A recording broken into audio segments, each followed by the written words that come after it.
Okay, day 697 off the grid, and I did some work in the solar shed today in the power room on the main board here, and this is what I did. I installed these breakers.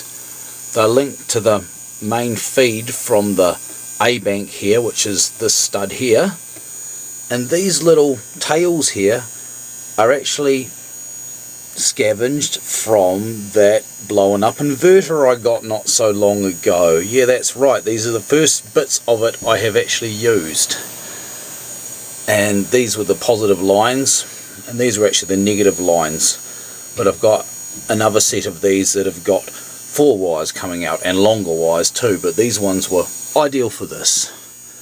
So what we've basically got is finally this inverter here, which runs a washing machine. It's a UPS style inverter. Finally it's got its own circuit breaker on it, which is this one here, and so has the charge controller circuitry up here. It goes through this 40 amp one here, kind of temporarily linked in at the moment just so that I don't have to update this wiring just yet, but now I can isolate that just by flicking this, which is going to make further work a lot easier.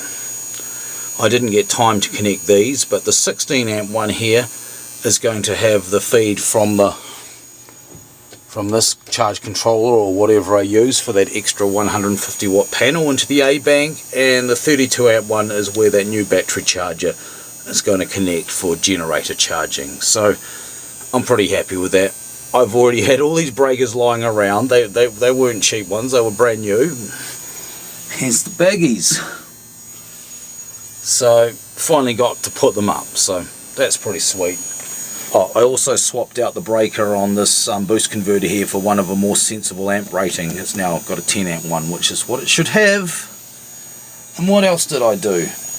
Well, I noticed that the LEDs weren't going on this brute force balancer down here, and subsequent tests found out that it was blowing. The MOSFET was blowing, so I scabbed my first MOSFET out of that blown inverter as well, and now I've got that hooked up. Of course, being a different MOSFET, it has a different turn on voltage. That's why there's only one LED, and I'll have to spend some time recalibrating it. So that's basically solar stuff on day 697 off the grid.